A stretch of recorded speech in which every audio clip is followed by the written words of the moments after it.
So, good morning. We're going to start reading this book, Mississippi Trial 1955, today. Um, it's written by a man named Chris Crow. We've got our narrator here, Hiram Hilburn, over here. And you may have discussed Emmett Till in history class last year. Emmett visits Mississippi, where Hiram is also visiting. And this is Emmett on the cover of the book. He is a fictional character and a historical character in our story. The fiction part is the interaction with Hiram, because this is historical fiction. That's what this genre is. And this is the real Emmett Till, a picture of Emmett before he was murdered. This is a map of Mississippi. Hiram and his grandfather, they live in Greenwood, which is close to where Emmett is visiting. Emmett comes to visit his uncle, and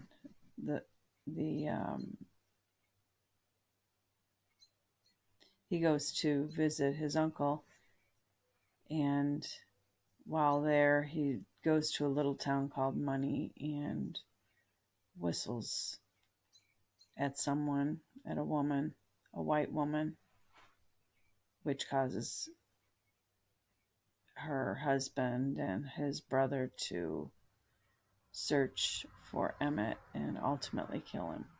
So that's the historical part of the story. So let's read. Chapter 1, page 1, Mississippi Trial, 1955.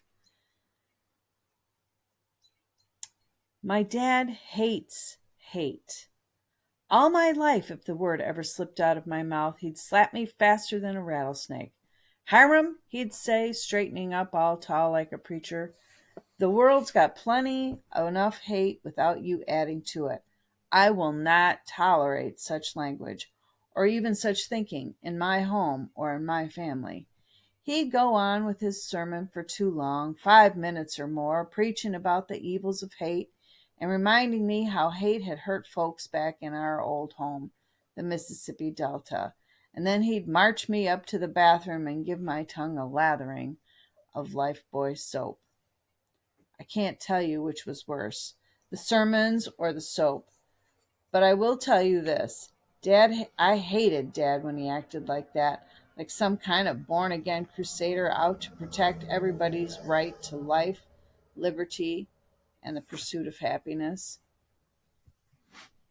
By the time I turned 16 last July, I'd had it with Dad's seriousness and weirdness, or sermons and weirdness about hate, racism, equal rights, and all that.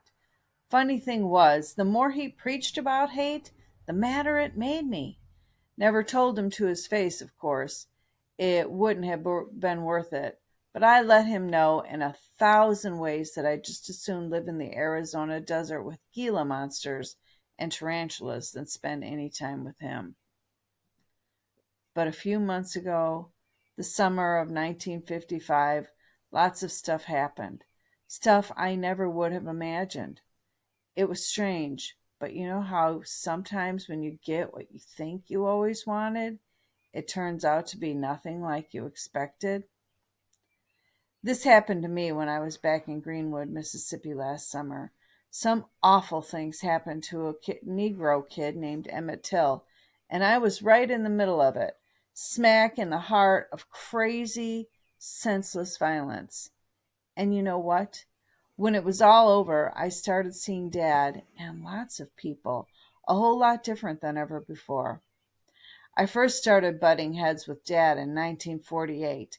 I was only 9, because he dragged us away from Mississippi. Dad and his dad, Grandpa Hilburn, got along about as well as Hitler and Roosevelt. Spend any time with the two of them in the same room, and you'd figure that World War II hadn't ended yet. The problem was that while Dad was away fighting Japanese in the Pacific and Mom was working for the war effort, Grandma and Grandpa Hilburn raised me. They spoiled me pretty good, I guess. But as a little kid, I liked the spoiling, and I loved my grandparents and their big old house and Greenwood, Mississippi. Dad came home from the war, took one look at how tight I was with Grandpa, another look at the South he hated, and used the GI Bill to go to Ole Miss to get a master's degree to teach English so he could land a college teaching job out west, far away from Grandpa, from Mississippi, from racism and prejudice, from hate.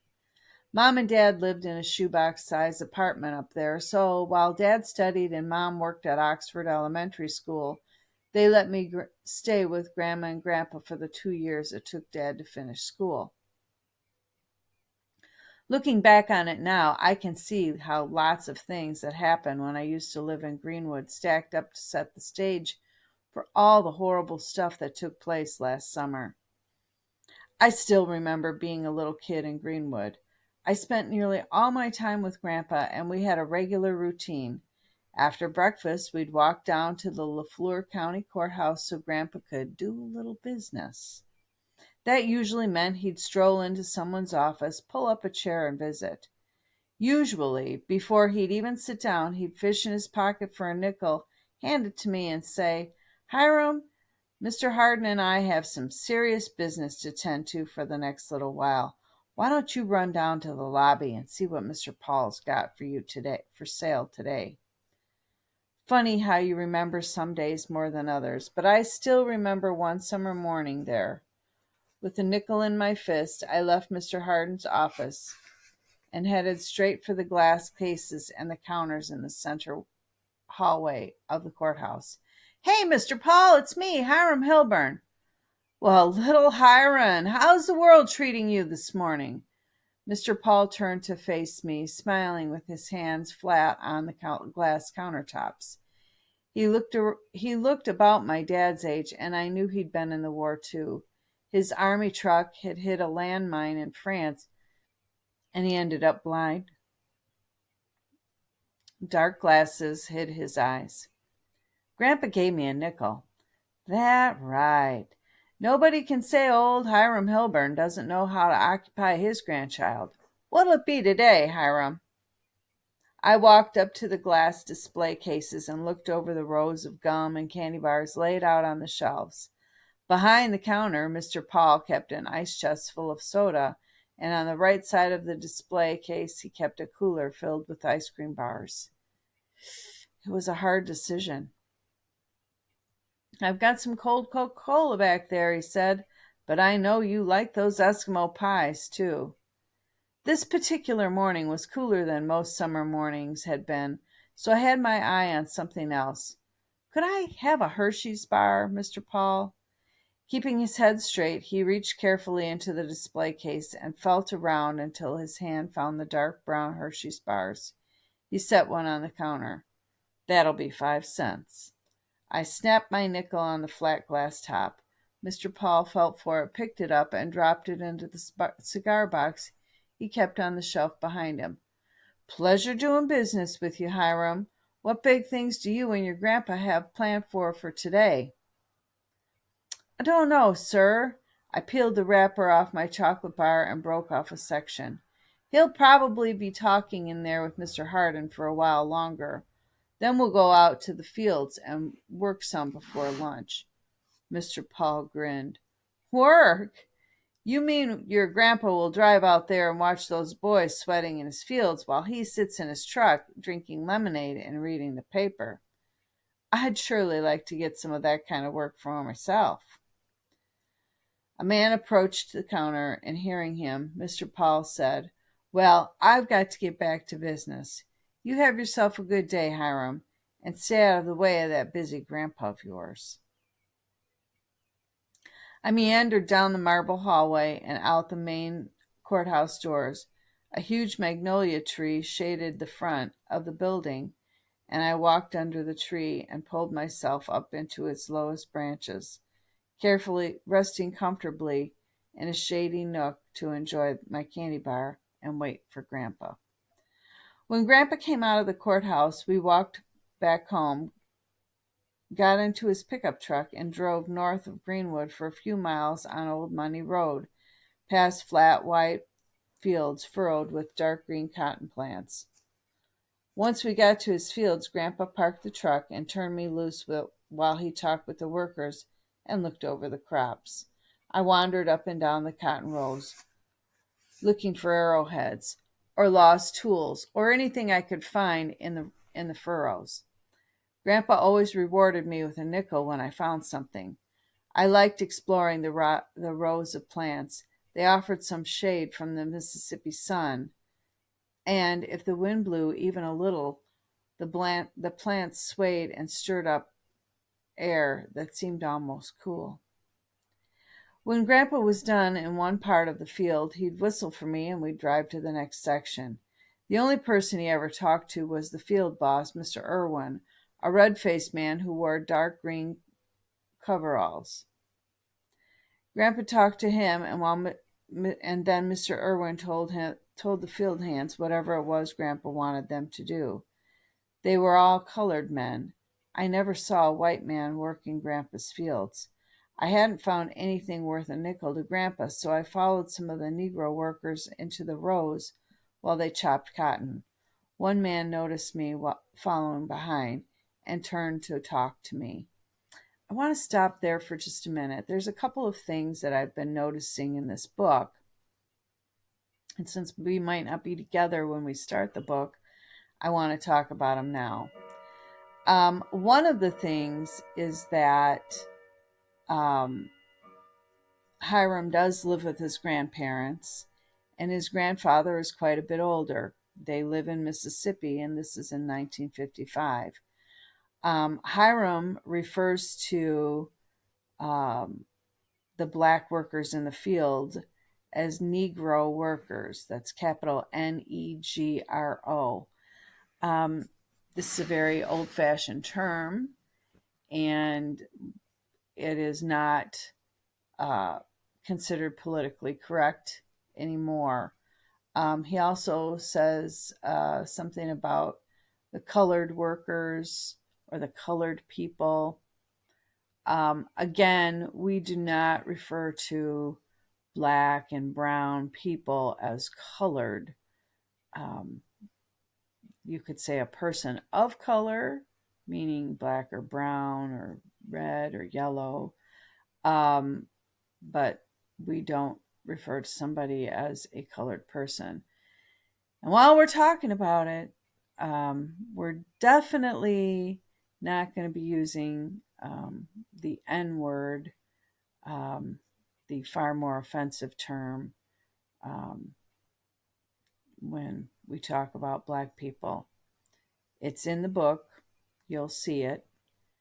I won't read it. I'm not going to give credence or any support to that slanderous language. But I thought it was worth noting here. So I'm sorry for the interruption, but sometimes I have to stop and just chat. So Hiram and Grandpa are out in their fields and they're working. Well, they're watching Mr. Irwin talk to the black workers in the field. Also important to note that this is after slavery is over. The story takes place 100 years almost after slavery is over. Slavery ended in 1865. Our story takes place in 1955. So yes, the black people are working in the fields, much like slaves did, in 1860 or 1855. But in 1955, the people who are working in the field are getting paid. They may not be getting paid very much, and they are not treated very well, but they are not slaves. Okay, so anyway, Hiram and Grandpa are talking to Mr. Irwin, who happens to be white. And Mr. Irwin is the guy who is talking to the black workers. So Grandpa tells Mr. Irwin to do something, and then Mr. Irwin tells the black people what Mr. Hiram or Mr. Hilburn, Hiram's grandpa, had told him to do. So Hiram is working out in the field with them, and he says, I never saw a white man working in Grandpa's fields. I hadn't found anything worth a nickel to Grandpa, so I followed some of the Negro workers into the rows while they chopped cotton. One man noticed me following behind and turned to talk to me. You Mr. Hilburn's grandchild, ain't you? I didn't answer. I was 7 years old, and he looked as old as Grandpa and taller. I hardly ever talked to a Negro man before, and I was scared. He smiled and patted me on the head. "'S okay, little Mr. Hilburn. I was just wondering why you were following me." His deep, gentle voice released me. "Just watching," I said cautiously. "You chopping those weeds pretty fast." "Got to, little man. This whole field needs chopping today, and if we don't finish it, it's going to be added to tomorrow's work. And if that happens, we ain't never going to get home before tomorrow. And son, I can't stand the thought of working in this field both day and night." "I can help. Sometimes I help Grandma in the garden. She says I'm a good worker." "Bet you are. I bet you are." The man smiled and turned back to his hoeing. I stepped closer and could see the sweat damp on the back of his shirt. His black forearms, knotted with muscle, gripped the hoe, bringing it up and down rhythmically, knocking out weeds without hurting the green cotton plants. I almost had to jog to keep up with him as he swept down the rows. When we got to the end of the row, Grandpa saw us. The Negro worker paused a moment to stand up and stretch his back, and as he did so, I grabbed his hoe and headed back into the cotton. "Hiram! Hiram Hilburn, you put that down right now!" Grandpa shouted. I dropped the hoe, and Grandpa turned to the worker. "You, boy," he snapped, "don't you know any better than to let my grandchild play with that tool? I ain't paying you to be a slacker, so you got no reason to be resting when you should be chopping." The worker lowered his head. "Mr. Irwin know you take the rest at the end of the row?" "No, sir," the man replied without looking up. "I catch you wasting my money again, and you'll be working without a lunch break or not working at all. You understand me, boy?" "Yes, sir," the man said, and he picked up the hoe and turned back to his work. Grandpa often got mad like that, lightning quick, and without warning. His voice changed completely, mad, and mean at the same time. It scared me. "Hiram, boy, you come here right now." I trotted to his side, but stayed clear of his arm that tried to rest on my shoulders. "Son, let me tell you something." He patted me on the head. "God made Negroes to work the land. They don't feel the heat like we do. Oh, they can play all day in the most hellish weather. They can work all day, They can work all day in the most hellish weather. They're strong people and good with their hands." "I'm good with my hands too, Grandpa. Grandma lets me help in the garden."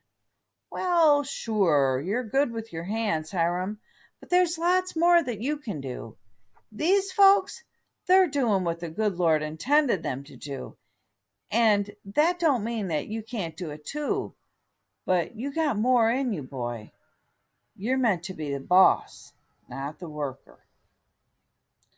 I looked over the field at the black men the backs of their shirts stained with sweat, bent over their hoes chopping weeds among the cotton plants.